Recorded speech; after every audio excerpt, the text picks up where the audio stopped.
Today I have kind of a special unboxing from, well, I don't know who to tell you it's from, because this is more of a collaborative effort between two different companies. I've actually got two of them, but I'll only be doing an overview of one. So the first thing we see when I open it up is a backplate. So this is an EVGA backplate, it says GeForce GTX 590 on it, okay? So we got some gaps in the back for cooling the various components. We've also got all the places for screws to mount on it. This is like a brushed aluminum look, looks just outstanding. On the other side of it, we've got thermal pads for all the memory spots that need to be covered, which leads us to a piece of styrofoam. And then finally, well, not really finally, it didn't take that long, the EVGA classified GeForce GTX 590 water block. Sorry about that. So, why don't we have a look at the accessories that are included first. We've got two stubby 1/2 inch fittings right there. So these go into the G1/4 threads. You can arrange them any way you want, whether you want them both on this side, both on the opposite side, or you can do one way and one the other way, whatever works best for the way your tubing is routed. Next, we've got a couple of stoppers. So you take those stoppers and you put them opposite where the fittings are. So you go like this so that it doesn't just go straight through the card and spray all over your motherboard. Got some mounting hardware, got a couple little lock washers, got some little screws there, so you'll need that in order to mount the block. Finally, some thermal compound. So the thermal compound will only, in a case like this, be for the GPU locations themselves and not for all of the memory and VRM and other components that are on the PCB of the video card. So let's have a look at the construction of this product overall. And so far I've only gotten to the EVGA part of the collaboration, but as soon as I remove this piece of plastic right here, it will become more apparent who the other co-conspirator is in creating this product. See there? Powered by Swiftech. So that is machined into the Delrin. So this is a very, very durable block for a couple of reasons. Many water blocks over the past, as long as people have been water cooling, are constructed from a copper base.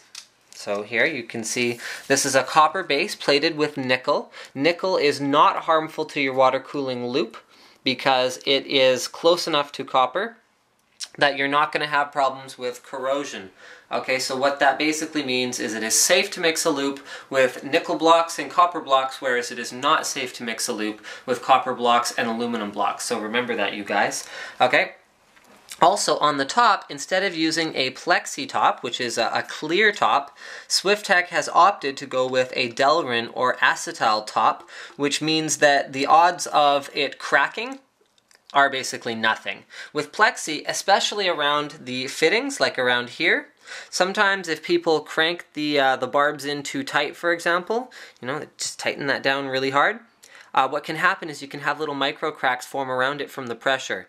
Delrin is a very, very durable material, and I would be floored if you could actually manage to damage a Delrin top to water block that way. So I'm going to go ahead and I'm just going to take off part of this because I don't want to make too much of a mess of these before I'm ready to install them on the cards. Now normally you can only get a block like this with an EVGA classified 590 card, but because I already have cards right here, 590s, I asked EVGA to send me just the blocks for this particular showcase. So I'm going to show you guys the mirror shot. Check that out. I mean, look how reflective this thing is. Very, very beautiful surface machined on there. So how does the technology actually work here? Well, Swiftech's been making blocks for pretty much as long as anyone's been making commercial grade blocks. So the design is very simple but very effective. So now with a single GPU card, the design of a full cover block is fairly simple. It needs to get a little bit of water flow over the VRM components, which are generally at the back of the card. Just a little bit, not a huge deal. You go away. Thank you.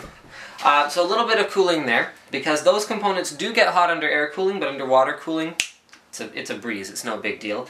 And then they need to route the water around to the center of the card and then out the outlet. So in the inlet around to the center of the card where the GPU is located, and then out the outlet. Now, with a dual GPU card, it's a little bit more complicated. So the water path in this particular block goes in one, and it doesn't really matter which, in one, goes through a pin matrix, a very tight pin matrix here, which is around one of the GPUs, okay, which actually has like a blocker on the Delrin top in order to accelerate the water as it flows around the GPU itself. Then it widens out again, okay, so it flows quite easily here, and then it goes under another tight a tight covering from the top through another pin matrix and then out the outlet. So why does Swiftech do this?